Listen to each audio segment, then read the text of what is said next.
Hi, I'm Galen Thompson, Director of Education for North America Missions. My wife Ann and I will be facilitating this lesson on spiritual warfare. Paul, from his prison cell in Rome just before his death, penned his last letter to his beloved son in the Lord, Timothy. After reflecting on how some had abandoned him, Paul then counters in the 4th chapter and 17th verse. Notwithstanding, the Lord stood with me and strengthened me, that by me the preaching might be fully known and that all the Gentiles might hear. And I was delivered out of the mouth of the lion. There are 4 kingdom work realities that we can draw from Paul's reflections. Let me give them to you briefly. First, kingdom work can be lonely, but no, you are not in this alone. Paul says, the Lord stood with me. Number 2, you cannot do kingdom work without the Lord. Paul said, the Lord strengthened me. Number 3, God chooses to collaborate with man to accomplish his kingdom expansion. Paul said that by me the preaching might be fully known and that all the Gentiles might hear. Fourth, spiritual warfare is reality. There is a roaring lion roaming around seeking whom he may devour, and Paul said, I was delivered out of the mouth of the lion. In this lesson, we'll briefly expand on Paul's observations, and then we will provide some instructions in preparation for spiritual warfare. First, you should know and always remember you are not in this battle alone. Second, you cannot do kingdom work without the Lord. Your talents and charisma are never going to be enough. Third, God chooses to collaborate with man to accomplish his kingdom expansion. Fourth, accept the reality of spiritual warfare. Seeing that spiritual warfare is a reality, it's vital for us to develop spiritual disciplines. My wife Ann is coming to talk to you about developing spiritual fitness. It's necessary for us to develop spiritual disciplines and fitness in order to win the spiritual warfare battle. The number one competency of a church planter is hearing God's voice and having spiritual sight. Spiritual hearing and seeing, gained through prayer and devotion, demystifies kingdom work. Oswald Chambers said of prayer, prayer does not equip us for the greater works. Prayer is the greater works. Ministry is the overflow of a prayer life. Jesus confirms this in Mark 1:35. When pressed by people, Jesus slipped away to pray. In Luke 6, it tells us that when preparing to make major decisions, Jesus spent all night in prayer. In Luke 22, prayer was Jesus' habit. Prayer and fasting are God's plan. It definitely wasn't man's plan. Nobody looks forward to intense prayer and fasting. The flesh does not go after that.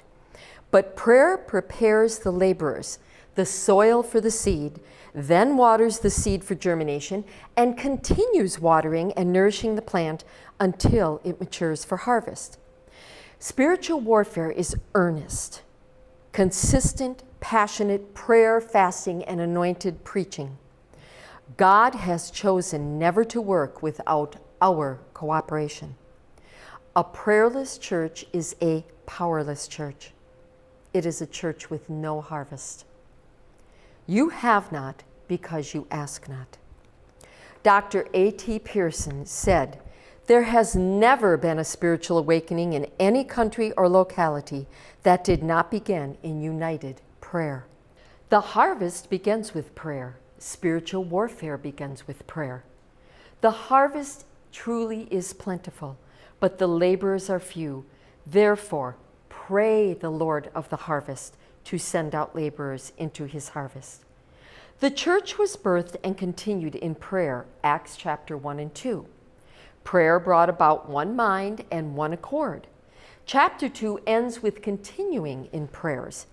But the early church faced warfare, and when they did, they prayed, as found in Acts chapter 4, verses 29 to 31. Boldness came from praying, not from doing. William Barclay says they always spoke to God before they spoke to men. Paul and Barnabas' missionary endeavors were founded and directed by prayer and fasting. Satan's counterattacks to our spiritual warfare often come against our weak, unredeemed flesh, an attempt to exploit any and every human weakness. So therefore, we must discipline the mind. Jesus, at a critical point in spiritual warfare, while praying with his disciples in the Garden of Gethsemane, prior to Judas's betrayal, pled, "Watch and pray, lest you enter into temptation. The spirit indeed is willing, but the flesh is weak." He didn't say just pray, but watch and pray. Be vigilant and of an alert mind. Be in the present spiritually. The children of Israel's failure to inherit the promised land was due to a discouraged heart because they were not living in the present spiritually.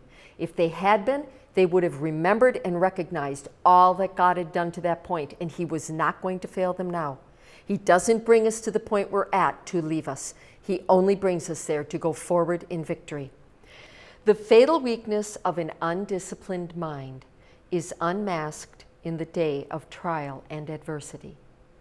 Discouragement and adversity are reality, but fainting does not have to be. For God did not give us a spirit of timidity or cowardice or fear, but he has given us the spirit of power and of love and of a sound mind, that is, of sound judgment and personal discipline, abilities that result in a calm, well-balanced mind and self-control. Overcome by keeping the mind fit and alert. A disciplined mind is not struggling to suppress the mind, but consciously and intentionally aligning your mind with Christ. James Allen put it this way: thoughts are powerful and creative for good or evil. Just as the plant springs from and could not be without the seed, so every act of man springs from the hidden seeds of thought and could not have appeared without them. So act is the blossom of thought, and joy and suffering are its fruits. Thus, a man garners in the sweet and bitter fruitage of his own husbandry. Thought in the mind hath made us. What we are by thought was wrought and built. Proverbs 23:7a says, "For as he thinks in his heart, so is he."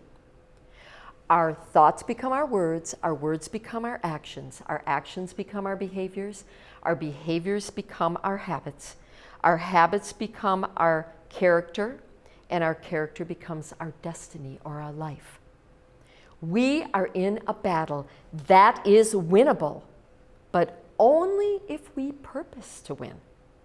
Think of spiritual warfare in terms of offensive strategies, attacks, taking territory, winnings, things of that nature. 1 Peter 1:13 says, "Therefore, gird up the loins of your mind, be sober, and rest your hope fully upon the grace that is to be brought to you at the revelation of Jesus Christ." So prepare your minds for action. Be sober, in spirit, steadfast, self-disciplined, spiritually and morally alert. Fix your hope completely on the grace of God that is coming to you when Jesus Christ is revealed. 2 Corinthians chapter 10 says, "For though we walk in the flesh, we do not war after the flesh. For the weapons of our warfare are not carnal, but mighty through God to the pulling down of strongholds." That is mental warfare. casting down imaginations, logismos, logic, formulated arguments, carnal reasonings of the mind of natural men, and every high thing that exalts itself against the knowledge of God. Those are the lies that the enemy tells you that we believe. You need to lay down the truth of God upon those, bringing into captivity every thought to the obedience of Christ. Ephesians 6:18, praying always with all prayer and supplication in the Spirit, being watchful, again, coming back to what Jesus said, watch and pray. Being watchful to this end with all perseverance and supplication for all the saints. Revival starts in the mind. Victory starts in the mind. Revival starts with revival-minded prayers. And victory starts with also revival-minded prayers. Actively, expectantly, assertively, showing confidence, praying in the Spirit. Be watchful. Nobody can predict the future, but effective leaders aren't sitting around waiting for it to happen. They anticipate what lies ahead and so plan. Jesus taught the importance of wisdom and planning. For which of you, intending to build a tower, does not sit down first and count the cost, whether he has enough to finish it, lest after he's laid the foundation and is not able to finish it, all who see it begin to mock, saying, "This man began to build and was not able to finish."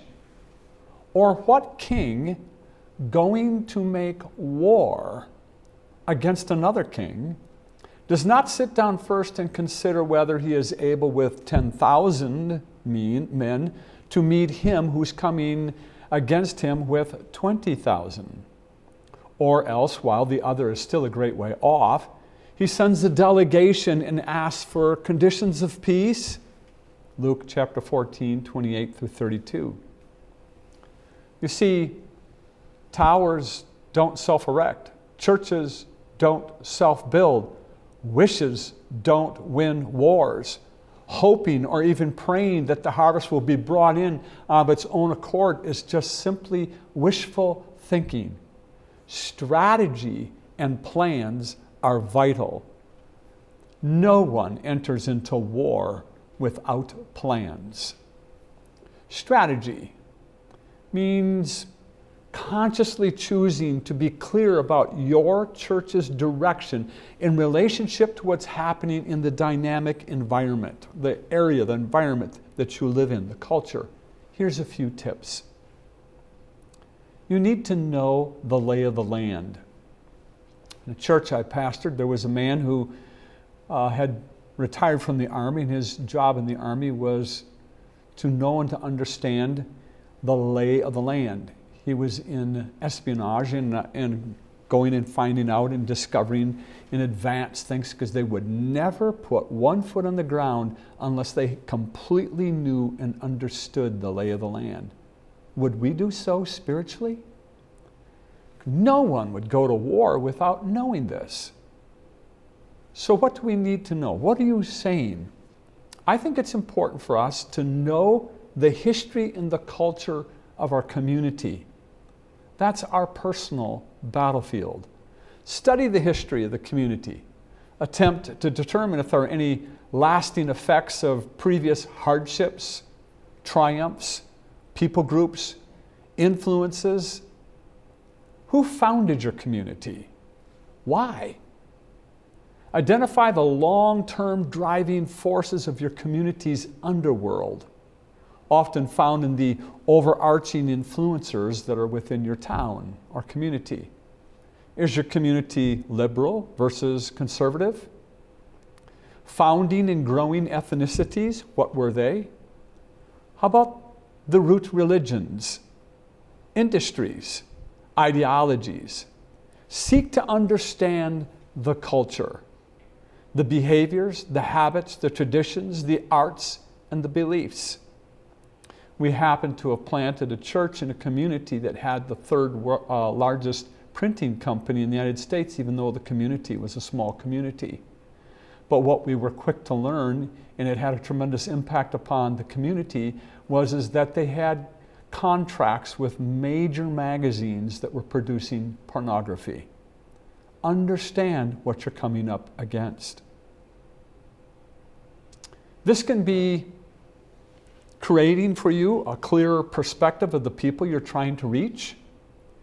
It can also give you spiritual direction for prayer against strongholds.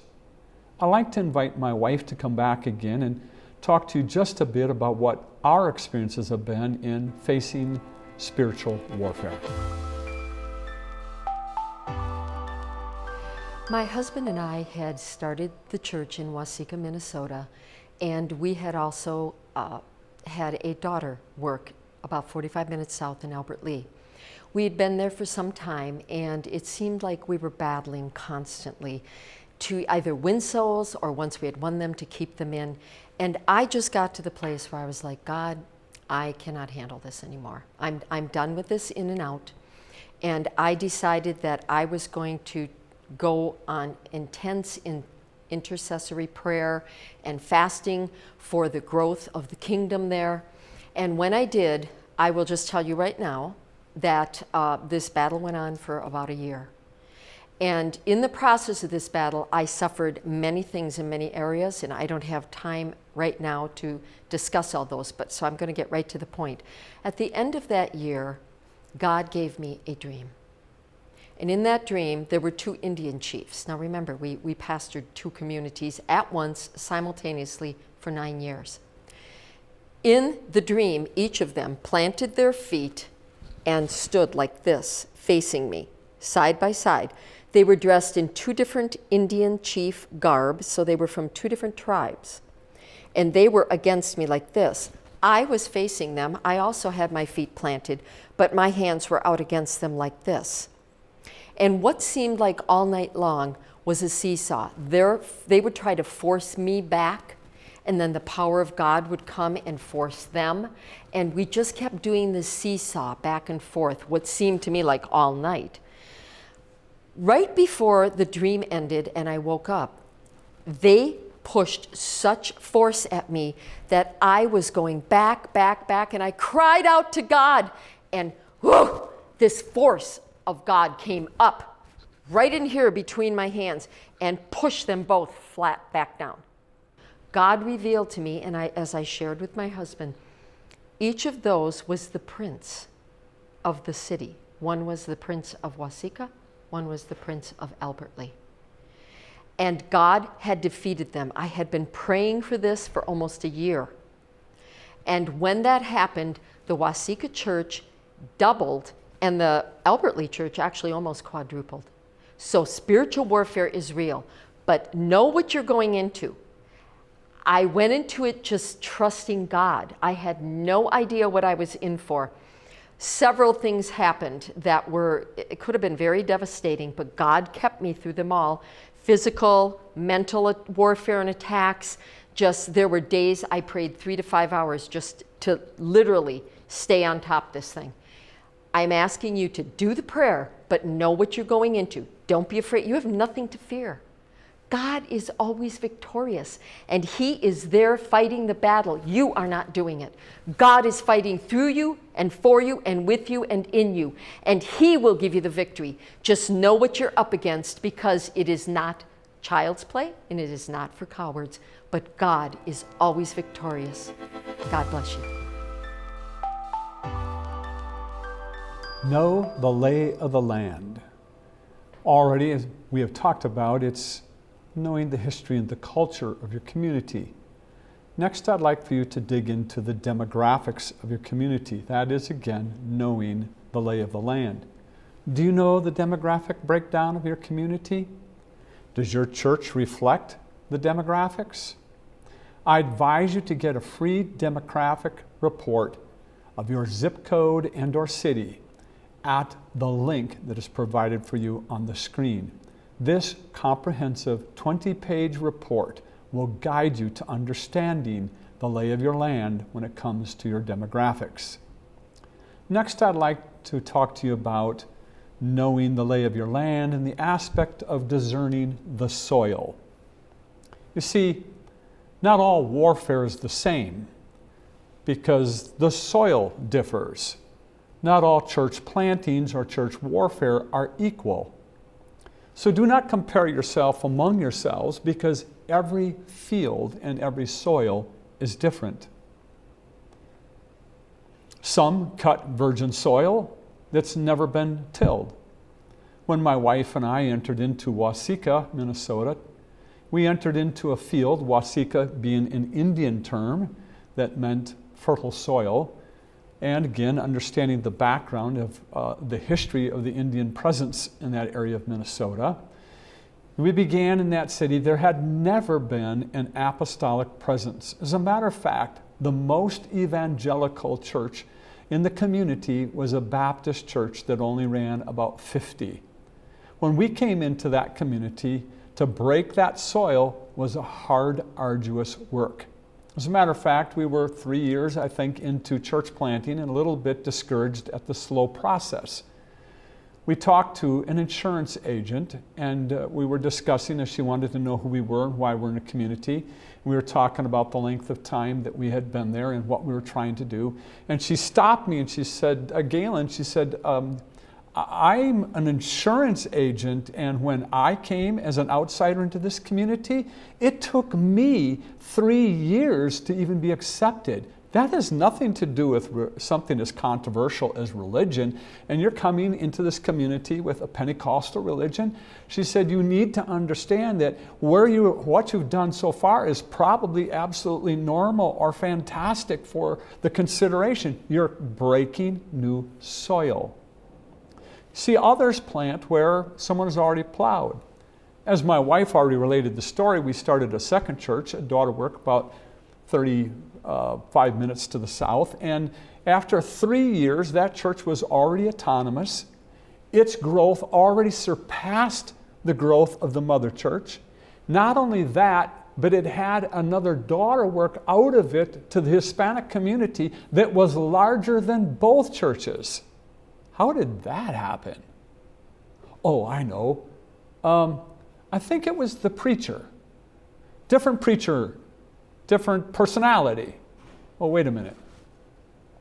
I was the same preacher. Oh, I know. It was the sermons, the difference of the sermons. Wait a minute. I was working bivocational, 52 hours a week, pastoring 2 churches. I didn't have time for special separate sermons from one to the other. Well, what could make the difference? The soil. I could not brag that this church grew so fast because I was such a fantastic church planter when I had to look at the mother church, which did not even come close to that growth. I can't judge because it's differences of soil.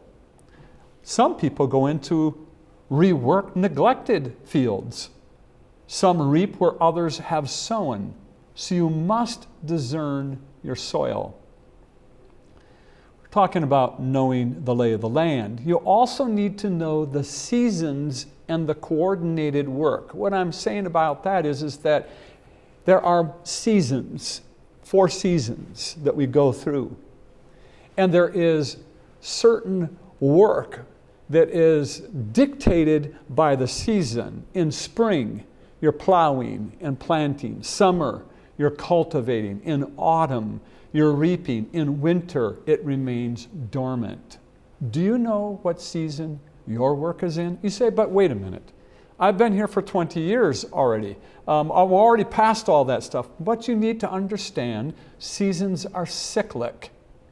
Within a year's time, you've got 4 seasons. Right now, presently, regardless of how long you've been there, what is your season? You could be back into the season of having to plow again. Maybe you're in a time of cultivation. You need to be able to discern your season because your warfare, your prayer, your actions are completely determined by, and the work that you must do is determined by the season that you're in. See, sowing and reaping are 2 distinct, unique seasons in agricultural processes. Due to our great desire to reap a harvest, we often attempt to productively plant and reap where the soil's never even been prepared and expect that we're going to have a harvest like somewhere else where the soil's already prepared? This ends up bringing confusion, frustration, discouragement to the church and the pastor, and even sometimes long-lasting damage to faith. The scripture says, Proverbs 21:5, the plans or the purposes or the thoughts of the diligent lead only to plenty. What a promise! Leads to advantage, profit, abundance. But as always, Solomon always has a contrast. And he says, but everyone who is hasty comes to poverty. Want, poor, oh. That one speaks to me. How many times have I got in trouble because I was being hasty?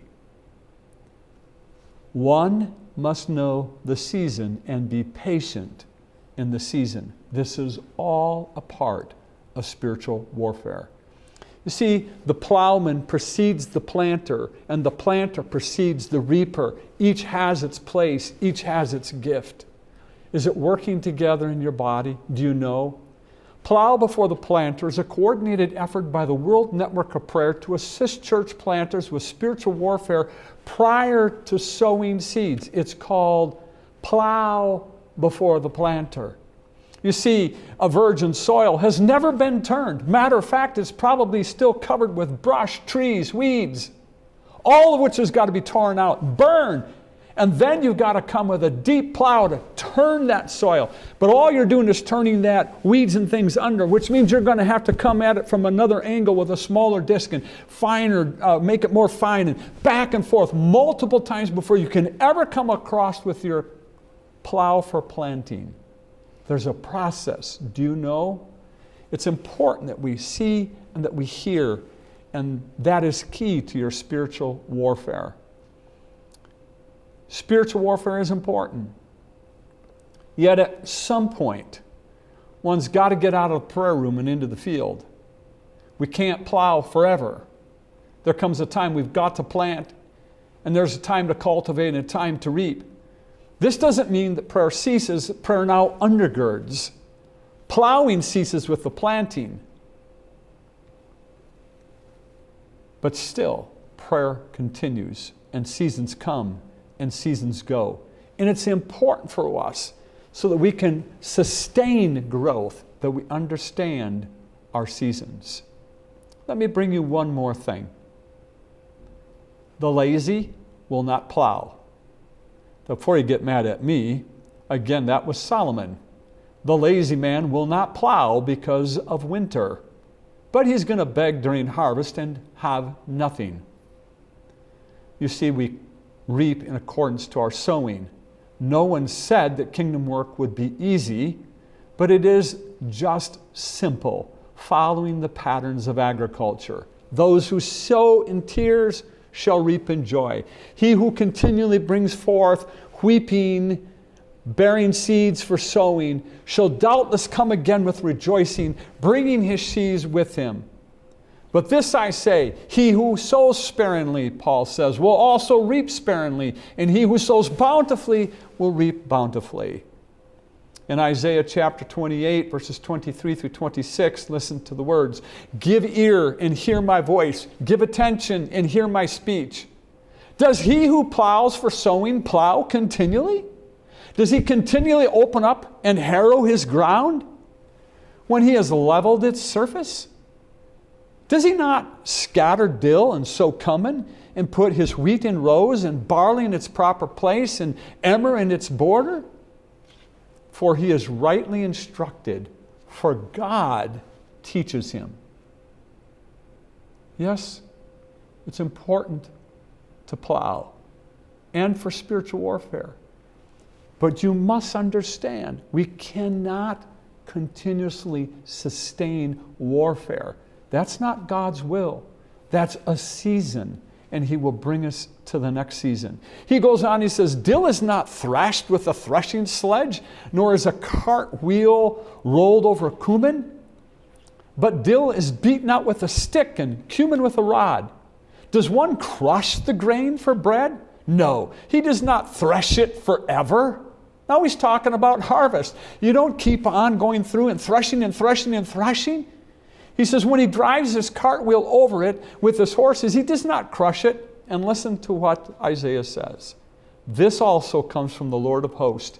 He is wonderful in his counsel and excellent in his wisdom. So in review, we have introduced to you spiritual warfare. And you must know, kingdom expansion is hard work. And at times it feels lonely, but no, God has never left you nor forsaken you. He stands by you. You cannot do kingdom work without directions from the King, seeing and hearing and acting. God collaborates with man for kingdom advancement. He chooses so for his glory. Spiritual warfare is a reality, so prepare for it with spiritual disciplines, prayer, fasting, and a disciplined mind. And understand strategy is key to warfare. Know the lay of your land, the history and the culture of your community, the demographics, discern the soils, know the seeds, and all the coordinated work. And you will see a harvest.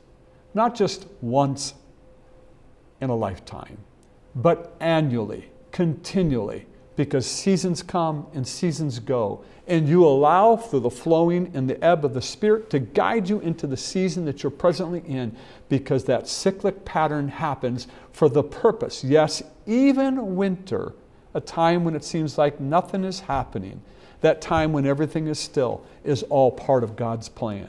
Do you know? Are you discerning? If you do, you are guaranteed a continual harvest. God bless you in your spiritual warfare and as you advance his kingdom.